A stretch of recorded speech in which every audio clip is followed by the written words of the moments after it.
자, 이번 시간은 기반시설 부담구역입니다. 이론 교재 140페이지를 펼쳐두시고 앞을 보시면은 자, 기반시설 부담구역에 대한 개요 설명을 먼저 드리고 그 다음에 다시 교재를 읽어가면서 추가 보충 설명을 드릴 수 있도록 그렇게 준비할게요. 네, 봐주세요. 자, 기반시설 부담구역입니다. 기반시설 부담구역은 개발밀도 관리구역 이외의 신도시 개발지역을 대상으로 합니다. 기반시설 부담구역은 개발밀도 관리구역 안에 지정됩니까? 외의 신도시 개발지역입니까? 외. 개발밀도 관리구역 이외 신도시 개발지역을 대상으로 기반시설 부담구역이 지정됩니다. 네. 그럼 여기가 신도시 개발되기 전에 서울시 외곽에 천답, 과순동, 농지가 있고 일부 임야도 있고 아파트 단지도 보이고 마을도 있고 막 그런 지역이었습니다. 근데 이 동네를 이제 신도시를 개발하는 거죠. 하면은 기존의 아파트나 주택 등 철거하고 공장도 철거해버리고 천답, 과순동, 농지는 형질 변경 공사를 통해서 택지나 상가 용지, 주택 용지 등으로 이제 이렇게 조성이 되겠죠. 공장 용지도 조성이 됩니다. 자, 이렇게 신도시가 개발되면 제일 먼저 하는 것이 이제 택지 조성이 끝나면은 이제 이 지역의 신도시로서 기능이 발휘될 수 있도록 도로와 같은 도시기반시설 이렇게 확충하게 됩니다. 그리고 도로 밑에 보이지 않지만 상수도 시설이나 하수도 시설, 상하수도 시설, 공동구 등등 기반시설 확보하고요. 또 학교나 공원, 녹지 등을 조성하게 됩니다. 근데 지금까지 신도시 개발할 때는 우리 국민이 낸 세금으로 혹은 중앙정부의 보조를 받아서 해당 지방자치단체에서 신도시에 필요한 기반시설을 확보를 해야 돼요. 용지도 확보해야 되고요. 즉 해당 자치단체에서 도로 만들고 상하시설 설치하고 공동구 설치하고 이런 거 다 해야 된다는 거죠. 이 원칙이에요. 근데 앞으로 신도시 개발지역에다가 기반시설 부담구역이 지정되면은 이 신도시에 필요한 기반시설의 설치를 위해서 필요한 용지 확보나 그 설치에 대한 부담을 그 신도시 개발지역에서 택지나 상가 용지를 분양받아서 일정한 개발 행위를 하는 주민에게 그 기반시설 설치를 위한 용지 확보나 또 설치에 대한 부담을 주려고 만든 것이 기반시설 부담구역이에요. 앞으로 신도시 개발지역에서 기반시설 부담구역에 지정된 신도시 개발지역에서 택지나 상가 용지 분양받고 일정한 개발 행위를 한다면 가장 대표적인 개발이 뭐죠? 건축이잖아요. 200제곱미터를 초과하는 신축과 증축 행위를 하는 주민에게 기반시설 설치에 필요한 용지를 확보케 하거나 또 기반시설 설치를 하게 하거나 아니면은 기반시설 설치를 위해 용지 확보나 설치를 위해서 필요한 비용을 부담하게 해서 그 신도시에 제대로 된 기반시설을 확보할 목적으로 도입된 제도가 기반시설 부담구역 제도예요. 앞으로 신도시 개발지역에 기반시설 부담구역이 지정되면 그 구역에서 200제곱미터를 초과하는 신축과 증축 행위를 하는 주민에게 기반시설 설치 부담을 주게 된다는 거죠. 이 기반시설 부담구역이에요. 개발밀도 관리구역 안에 지정됩니까? 그 외 신도시 개발지역입니까? 그 외 신도시 개발지역이 기반시설 부담구역의 지정 대상이 됩니다. 이런 내용들 준비하게 되죠. 누가 지정하지? 어떤 절차에서 지정하지? 지정권자. 누가 지정하지? 지정권자. 어떻게 지정하지? 지정 절차. 어디에 지정하지? 지정 대상. 지정되면 어떻게 되지? 지정 효과. 누구에게 설치 비용을 부과하지? 부과 대상 등등을 중심으로 수능 준비를 해나가면 되죠. 아마 25회 시험 이후로 한 번도 빠지지 않고 늘 출제가 됐습니다. 네. 같이 보겠습니다. 기반시설 부담구역, 지정권자. 개발밀도관리구역과 기반시설 부담구역 모두 도시공간관리구역상 용도구역이 아니기 때문에 관할 시장 군수들이 지정을 하게 됩니다. 그래서 밑줄 쭉 끄시면 되죠. 특별시장, 광역시장, 특별자치시장, 그리고 특별자치도지사, 시장 군수가 기반시설 부담구역을 지정하게 됩니다. 내려오십시오. 기반시설 부담구역 지정 대상 동그라미 2번. 동그라미 2번에 오면은 기반시설 부담구역을 지정할 수 있는 대상. 지정하여야 할 대상, 의무적 지정 대상이 몇 개가 있죠? 기역, 니은, 디귿 3개를 묶어줍니다. 기역, 니은, 디귿을 묶어서 앞에다가 의무적 지정 대상이 됩니다. 기반시설 부담구역을 의무적으로 지정해야 될 의무적 지정 대상이 됩니다. 자, 기반시설 부담구역의 의무적 지정 대상 네, 3개. 자, 잠깐만 와주실래요? 여러분, 기반시설 부담구역의 신도시 개발 지역을 대상으로 지정되는 거 맞죠? 그럼 우리 잠깐만 생각해 봅시다. 여기서 신도시가 개발되려면은 이 지역의 개발 행위 제한을 그대로 둡니까? 이 지역의 개발 행위 제한을 완화하거나 해제를 해야 됩니까? 완화하거나 해제를 해야 되죠. 그러면 이 지역의 개발 행위 제한을 완화하고 해제하는 것을 말로 합니까? 법으로 해야 됩니까? 법을. 그래서 이런 지역에서 신도시를 개발하려면요, 특별법을 만들어야 됩니다. 예를 들면 세종시가 건설된 곳이 충남공주시 관할구역 일부하고요. 공주시 관할구역 중에서 미개발된 지역 일부하고 충남 영기군이라고 있습니다. 영기군. 이 영기군 일대가 세종특별자치시로 건설된 거예요. 이 지역의 개발행위 제한을 완화 해제하려고 여당과 여당이 합의를 해서 세종특별자치시 건설을 위한 법을 국회에서 통과시키면서 그 특별법에 의해서 이 지역의 개발행위 제한이 완화 해제된 거예요. 그게 세종시 신도시 개발의 첫 걸음입니다. 아, 국회가 이런 역할을 하는 거구나. 전부 법으로 하는 거예요, 법으로. 같이 볼까요? 기억번. 기억번 140페이지 밑에 박선의 기억번. 이 법, 국토교육법과 다른 법령에 처음 드실 거죠. 법령의 제정, 법을 만들거나 개정, 고쳐서 행위 제한이 완화되거나 해제가 되면은 필연적으로 신도시 개발되겠죠. 기반시설 확보를 위해서 무엇을 지정하라는 겁니까? 기반시설 부담구역을 지정해야 한다. 설명 듣고 나니까 이해가 되죠? 법령의 제정 개정으로 행위 제한이 완화 해제되는 지역은 필연적으로 신도시로 개발될 테니까 기반시설 부담구역을 지정해야 한다는 얘기예요. 그 다음에 잠깐만요. 이곳의 용도지역이 농림지역이고 이곳의 용도지역이 자연환경 보전지역이라면 여러분 농림지역과 자연환경 보전지역에서 무분별하게 신도시 개발 돼요? 안 돼요? 안 되죠. 용도지역을 그대로 두어야 됩니까? 용도지역을 변경해야 됩니까? 개발 가능한 용도지역을 변경해야 되죠. 예를 들면 농림지역과 자연환경 보전지역을 도시지로 용도지역 변경해야 되겠죠. 그럼 농림지역과 자연환경 보전지역 용도지역이 도시지로 변경되면은 행위 제한이 종전보다 강화됩니까? 완화가 됩니까? 완화가 되는 거죠. 두 번째 이야기입니다. 니은번. 이 법과 다른 법령에 따라서 자 지금도 미술 것입니다. 지정된 용도 지역 등이 변경되거나 변경되어서 지정된 용도 지역 등이 변경되어서 행위 제한이 완화되는 지역입니다. 용도 지역 등이 변경되거나 해제되어서 행위 제한이 완화되는 지역. 이해가 됐죠? 그 밑에 적으십시오. 예를 들면은 여러분 용도지역 변경으로 행위자가 완화되려면 도시지역이 농림지역 돼야 됩니까? 예를 들면 농림지역이 도시지역이 돼야 됩니까? 그렇죠. 농림지역에서 도시지역으로 용도지역이 변경되면 되는 거죠. 농림지역에서 도시지역으로 용도지역이 변경돼서 행위자니 완화가 되면 필연적으로 개발되거든요. 필요한 기반시설 확보를 목적으로 기반시설 부담구역 지정해야 한다. 그런 뜻입니다. D극본의 A 여러분들 A. 해당 지역의 전년도 개발이가 건수가 전전년도 개발이가 건수보다 몇 프로 이상 증가되죠? 20% 이상. 전년도는 2019년이죠. 전전년도는 2018년이죠. 그러면 한번 보십시오. 해당 지역 2019년도 개발이가 건수가 전전년도 2018년도보다 20% 이상 증가됐다는 것은 여기요.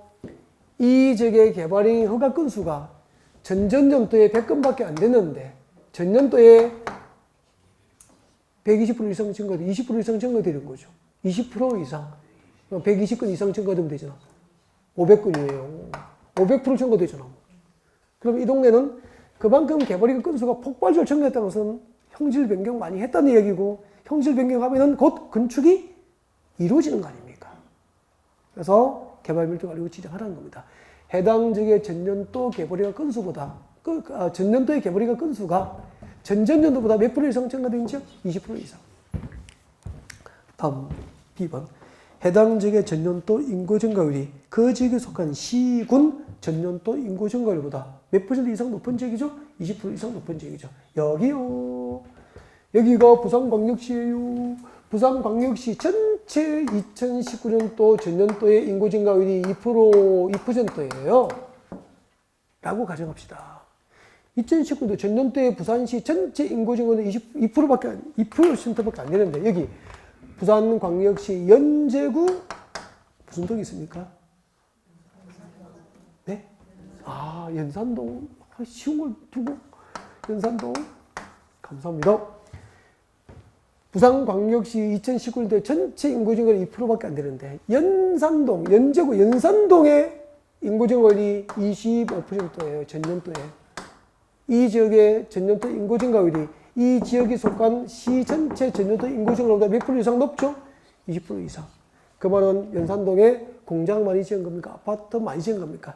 아파트 많이 지었다는 거고, 아파트 많이 지었으면 도로도 필요하고 공원, 녹지, 상수도, 하수도 공급이 필요하잖아요.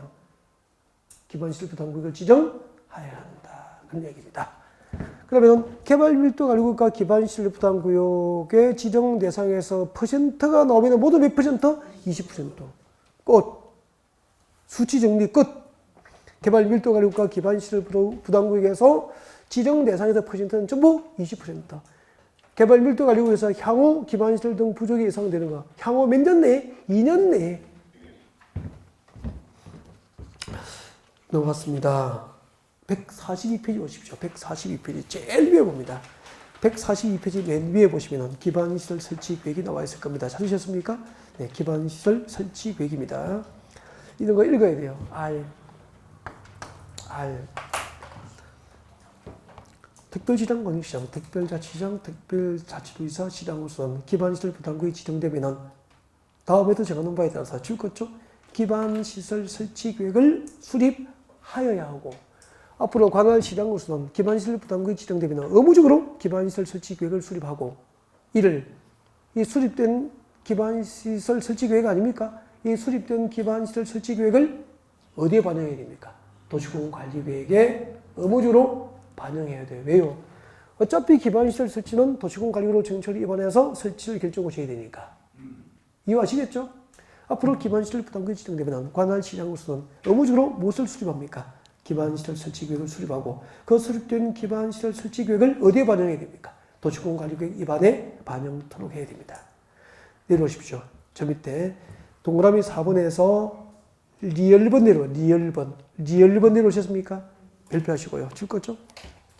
기반시설 부담구역 지정고시로부터 1년 동그라미 1년이 된 날까지 기반시설 설치계획을 의무적으로 수립하지 않는다면 1년이 되는 날의 다음 날 줄 것이십시오. 끝까지 1년이 되는 날의 다음 날 그 기반시설 부담구역 지정은 해제된 것으로 본다. 여러분 앞으로 기반시설 부담구역 지정되면 구역 지정고시도 몇 년 내에 설치계획 수립이 있어야 됩니까? 1년.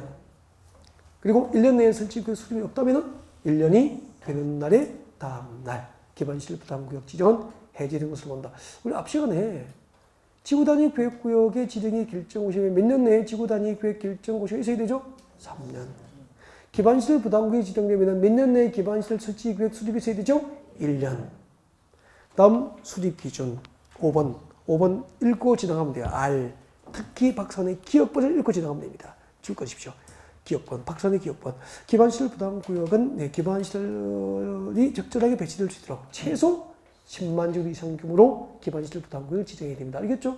면적이 너무 작으면 도로 만들고 상하수지 설치하고 공원 조성하고 못 하잖아. 그죠? 그래서 기반시설 부담구역을 지정할 때는 최소 10만 주 이상 규모로 기반시설 부담구역을 지정해야 됩니다. 오른쪽으로 갑니다. 143페이지 기반시설 설치 비용의 부과대상 나와 있습니까? 네, 1번 부과대상 건축행위 발표를 하시고요. 자, 밑줄 것을 준비를 하고 계시다가 줄 거 하면은 줄 거 주시면 됩니다. 네, 가겠습니다. 기반시설 부담구역에서는 기반시설 설치 비용의 부과대상인 건축행위는 지금부터 줄 거 주세요. 가로 건너뛰어야 됩니다. 200제곱미터를 건너뛰고 200제곱미터를 초과하는 건축물의 신축, 증축 행위까지 줄 것입니다. 200제곱미터를 초과하는 신축과 증축 행위에 대해서 기반시설 설치 비용을 부과를 하게 돼요. 그래서 밑에다가 부과 대상이 되는 거죠. 부과 대상. 앞으로 기반시설 부담구역의 상가 용지나 주택 용지를 분양받아서 200제곱미터를 초과하는 무슨 행위? 신축 행위와 건축 행위를, 신축 행위와 증축 행위를 하시면은 그 주민에게 기반시설 설치 비용을 부과를 하게 돼요. 즉, 도로 만드는 비용, 공원 만드는 비용, 학교 짓는 비용을 내놓으라고 한다 이 말입니다. 그러면은 그 비용을 내서 그분이 상가용지 분양받고 학교 도로 만들고 학교 짓고 공원 만드는 비용을 냈으니까 그 건물값은 떨어집니까? 더 높아집니까? 건물 짓는 원가는 높아지고 그죠? 임대료도 올라가고 뭐 이렇게 되는 거죠. 그러니까 주민들에게 어느 정도 경제적 부담을 개발 행위를 직접 하는 주민들에게 경제적 부담을 주더라도 제대로 기반시설이 확충된 신도시를 만들자는 입법 취지예요, 이게. 알겠죠? 그렇게 해서 국가 예산만으로 확보가 어려우니까 주민들에게 경제적 부담을 주더라도 기반시설, 도시 기반시설이 제대로 확충된 신도시를 만들자. 그런 입법 취지로 만들어졌다는 것을 알 수 있을 겁니다. 여기까지가 이제 기반시설 부담구역으로 보시면 될 것 같고요.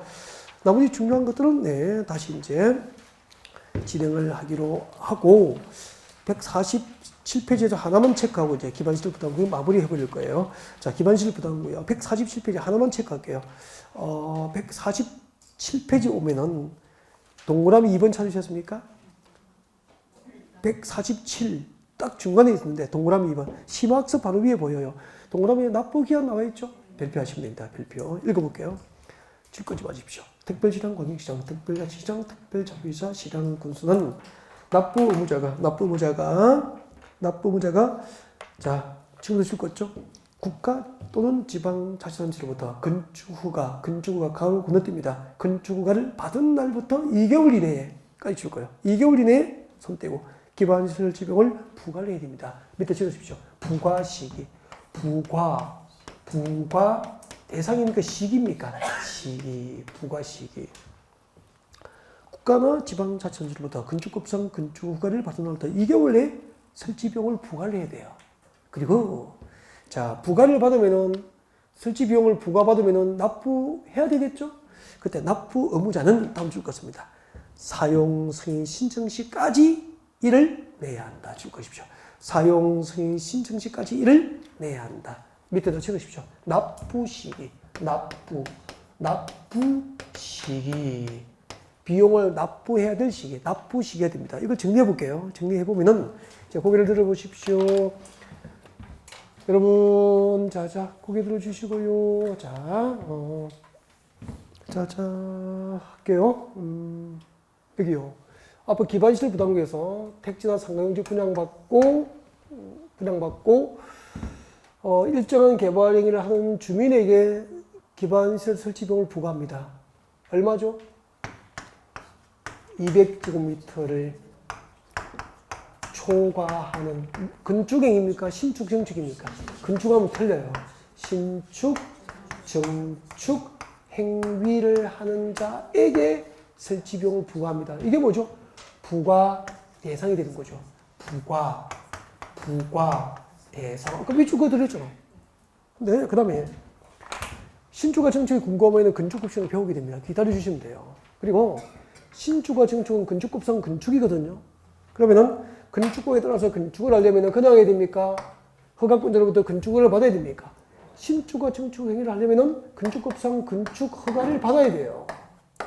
그 건축을 받으면은 건축을 받은 날로부터 2개월 내에 설치 비용을 시청 운정에서 부과를 합니다. 부과 시기. 신축과 정축을 할 목적으로 건축법상 건축을 받은 날로부터 몇 개월 내에 설치 비용을 부과합니까? 2개월.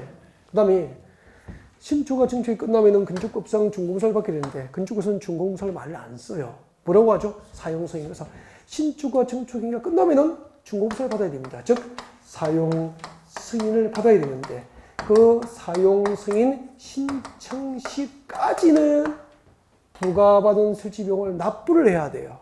그래서 부과식입니까? 납부식이 되는 겁니까? 납부식이 그렇게 되는 거예요. 이해가 되죠? 그럼 이런 것은 핵심 지문이기 때문에 문제집에 지문이 계속 들어가 있어. 그 문제집 이를 꼭 계속 연습을 앞으로 하시게 돼요. 뭐 걱정할 필요는 없죠. 알겠죠? 그러면 바꾸기 가면은 200제곱미터 초과하는 신축과 정축 행위를 하시는 분이 집 다 짓고 준공사 신청할 때까지 비용을 기반시설 설치 비용을 납부를 해야 되니까 설치 비용을 납부를 안 하면은 사용 승인 준공사 안 해주겠다 이 말입니다. 진짜 강력한 제도죠. 그러니까 당신 200주를 초과하는 실주 끝나더라도 당신이 납부해야 될 설치비용, 학교 짓고 도로 만드는 비용 내면은 사용 승인해주겠다, 중공사 해주겠다 그런 뜻입니다. 강력한 제도죠 보니까. 네. 여기까지가 기반시설 부담금액의 핵심 사항은 대부분 전달을 드린 것 같습니다. 이제 몇 가지만 체크하고 네, 마무리를 하겠습니다. 마무리를요. 153페이지 오실래요? 153페이지. 153페이지입니다. 153페이지 오면은 네, 기반시설이라 하면 다음에 시설을 말한다. 별표하시고요. 그 표를 통째 암기를 하셔야 됩니다. 이 시험에 자주 나옵니다. 25, 26, 27, 28 계속 나오죠. 최근에 자주 나오기 때문에 이 통째 외워야 돼요. 안 외우면 안 돼요. 거기서 꼭 외워야 될 게 이제 그 중에서 또 골라주세요 하면은 제가 골라드립니다. 그 정도 하면 또 충분하더라고 대개가. 제일 밑에 공간시설 찾으셨습니까? 공간시설. 이건 이제 본래 이제 한번 하고 다음에 강의 안 들어요. 문제풀이 할 때 연습하면 되니까 알겠죠? 설명할 필요하진 않잖아. 외우시면 되니까. 공간시설. 자, 공간시설의 종류를 외워야 됩니다. 공원 동그라미, 광장 동그라미, 공원은 광장, 녹지, 지 동그라미, 유원지, 지 동그라미, 공공공지, 지 동그라미. 외울 때는 공원, 광장, 지. 재밌지 않습니까? 공원, 광장, 지. 지가 몇 개죠? 3개. 공원, 광장, 지. 그냥 그렇게 외울 거예요. 공원, 광장, 지가 뭐죠? 녹지, 유원지, 공지. 녹지, 유원지, 공지. 공원, 광장, 지. 그렇게 봅니다. 별로 마음에 들어 하지 않네요. 어제 밤새 만들어 봤는데.